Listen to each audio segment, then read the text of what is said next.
Ya Allah, inilah mumi Fir'aun yang dahulu diazab Allah karena mengejar Nabi Musa alaihissalam. Mumi ini menjadi saksi sejarah atas kutukan Allah kepada orang-orang kafir yang zalim. Para ilmuwan yang meneliti jasad Fir'aun ini banyak menemukan bukti kebenaran Al-Quran. Profesor Maurice Bucaille berhasil menemukan fakta bahwa terdapat sisa-sisa garam yang masih melekat pada jasad mumi Fir'aun ini. Perlu diketahui, dahulu jasad Fir'aun berhasil ditemukan dari laut dan kemudian dijadikan mumi dan diawetkan hingga sekarang. Ajaibnya, jauh sebelum para ilmuwan modern meneliti tentang jasad Fir'aun, Allah Subhanahu wa Ta'ala telah menjelaskannya dalam kitab suci Al-Quran surah Yunus ayat 92. Untuk menunjukkan Fir'aun yang mengaku sebagai Tuhan itu telah benar-benar mati, maka Allah Subhanahu wa Ta'ala selamatkan jasad Fir'aun agar kisah hidupnya dan azab yang menimpanya dapat menjadi pelajaran bagi orang-orang di masa yang akan datang. Dan terbukti, orang-orang di masa kini bisa melihat bukti jasad atau mumi Fir'aun yang masih utuh dan mengandung banyak sisa garam laut. Fir'aun adalah julukan terhadap penguasa di era Mesir kuno. Ada beberapa Fir'aun di Mesir yang pernah berkuasa, di antaranya adalah Fir'aun yang hidup sezaman dengan Nabi Musa alaihissalam. Fir'aun pernah mengejar Nabi Musa alaihissalam sampai ke Laut Merah, namun Nabi Musa bisa jalan dan membelah lautan. Ketika Fir'aun mengejar hingga di tengah laut yang terbelah, dia lalu ditenggelamkan oleh Allah. Sementara, Nabi Musa dan orang-orang yang ikut bersamanya sudah berhasil menyeberangi Laut Merah. Fir'aun adalah raja yang dikenal dengan sosoknya yang kejam. Kisahnya diceritakan dalam Al-Quran tatkala berhadapan dengan Nabi Musa yang diutus kepadanya. Fir'aun bahkan mengaku bahwa dirinya Tuhan, sehingga seluruh rakyatnya harus tunduk padanya. Ia memperlakukan rakyat dengan kejam tanpa belas kasihan.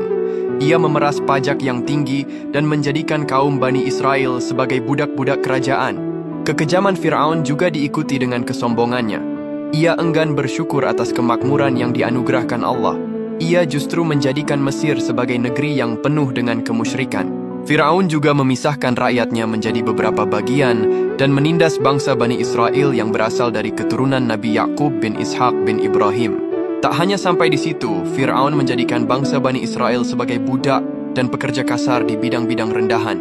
Tidak sampai di situ saja, dia juga membunuh setiap anak laki-laki Bani Israel yang menurutnya akan mengancam kekuasaan dan meruntuhkan kerajaannya. Karena keburukannya itulah, Allah Subhanahu wa Ta'ala lantas mengazab Fir'aun dengan menenggelamkannya ke dasar lautan yang dalam. Inilah laut yang pernah dibelah Nabi Musa alaihissalam dan tempat di mana Fir'aun tenggelam. Laut ini namanya adalah Laut Merah. Menurut sejarah Islam, lokasi penyeberangan Nabi Musa itu berada di wilayah Nuwaiba, semenanjung Sinai, Mesir. Kedalaman maksimum perairan di kawasan ini adalah sekitar 800 meter ke arah Mesir dan 900 meter ke arah Arab. Jarak Nuwaiba di sisi timur Laut Merah hingga semenanjung Arab di sisi barat sekitar 1.800 meter. Lebar lintasan saat Nabi Musa menyeberangi Laut Merah diperkirakan mencapai 900 meter. Berdasarkan data tersebut, bisa dibayangkan berapa besar energi yang dibutuhkan Nabi Musa untuk membelah air laut hingga memiliki lebar lintasan 900 meter dengan jarak 1.800 meter. Apalagi waktu tersibaknya Laut Merah itu cukup lama, karena Bani Israel yang menyertai Nabi Musa menyeberangi Laut Merah mencapai 600.000 orang. Menurut perhitungan fisika, jika pembelahan Laut Merah tersebut berlangsung 4 jam saja, maka dibutuhkan tekanan sebesar 2,8 juta Newton per meter persegi. Jika dikaitkan dengan kecepatan angin, akan melebihi kecepatan angin pada saat terjadi badai angin kencang. Sungguh Maha Suci Allah yang telah memberikan mukjizat luar biasa kepada Nabi Musa. Allahumma sholli ala Sayyidina Muhammad.